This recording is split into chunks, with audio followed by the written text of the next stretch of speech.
Dear Waptech, it would be nice to know who 100% who does have a stake in the Four Seasons and who may have been there. After all, most of the lights were on that night. Okay, now someone else said it a little differently because and I'm going to read all of their comments. Hey, just so you can correct yourself and inform your viewers correctly, the Four Seasons is owned by the Kingdom Holding Company. Also, in case you weren't aware, Saudis owned that. Might want to start paying attention to Hoover more. You're welcome. And then you just proved my point, Waptech, because I responded to it the way I'm going to tell you guys. Kingdom Holding Company is Saudi. You said Four Seasons wasn't owned by Saudis. You can't tell people that. This is quite an important fact to be wrong about. Yeah, tell Hoover about that if you even got it from him. I'm not sure if you understand this, but I posted information that showed you they do not have a majority control over Jack.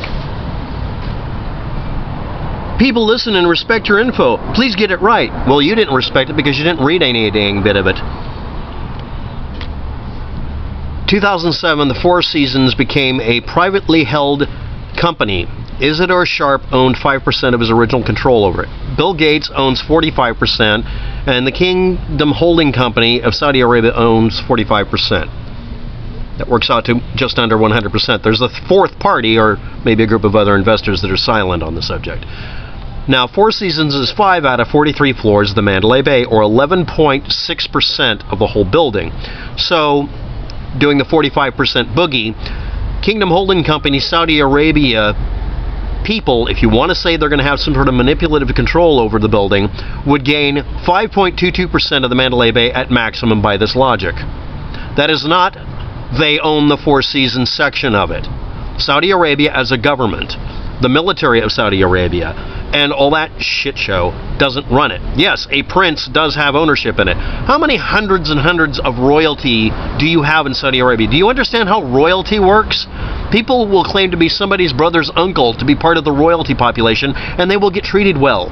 These are a pampered population. They're the elites in Saudi Arabia. And they throw money around for fun, and sometimes for useful purposes. But bordering on over 50% of ownership to Four Seasons is held by two Americans. One's Bill Gates and one's the person who originally owned the Four Seasons. So no, your assertion that someone put in here is that Kingdom Holding Company is Saudi, yes, and Four Seasons is owned by Kingdom Holding Company, yes, and it's a Saudi-owned company. No, it's less than 50% owned by the Saudi Arabians. I guess it's one drop of Saudi blood. In order to own a company that has any influence in the United States, if you're a potential or previous state actor for any country that has any population that could be antagonistic towards the United States, you have to get permission to invest in the United States. It's not carte blanche. That's what everybody complained about when Hillary allowed Russians or Chinese to invest in the United States as being some sort of influential thing, and that they should have invoked laws that you're all aware of at the time. But for some reason you don't realize this had to go through a ringer. And the United States government has veto power over every hunk of dirt in the United States because it's literally American soil. It's not owned by the Saudi Arabian government at that point unless they wish to make it into an ambassador location, which they could, have they.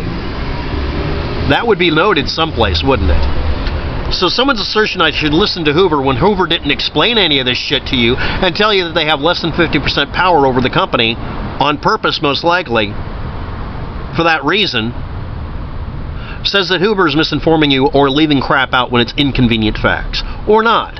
I don't even know Hoover said this. I don't think I.M. Cullen would make such a stupid mistake as to make a glittering generality that the entire section of the building, and it's a minority of the building, and not on the ground floor, so it doesn't have control access regimen, claiming the building is somehow owned by the Saudis, or even that section's owned by the Saudis. At most, you'd get what, we'll just call it 2 or 3 floors. Maybe.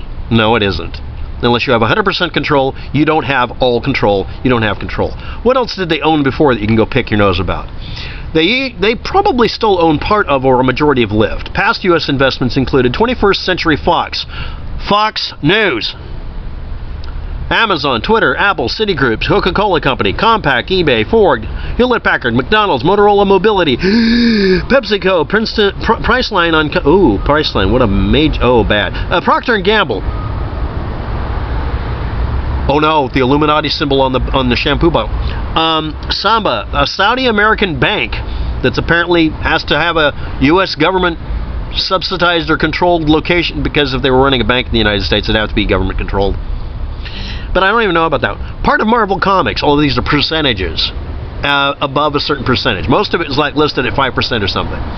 And Walt Disney Company, AOL, Time Warner, News Corporation, and part of your mom and part of your brain. I will put a your mom joke in this. To the person who posted this rather insulting little thing, I've done this video before. Why do I have to do it again? The Saudis do not have majority control over the Mandalay Bay, and they do not have majority control over the floors in the building, and the company itself is by definition an American company, even if it's owned, quote-unquote, partially, not fully, by a Saudi Arabian company. A majority of it's held by 2 Americans. They have control and veto power. But no, it's 100% owned by the Saudis, because if a Saudi American comes in and touches anything, including your mom, it's all theirs. Thanks for watching. Have a good day. That's all.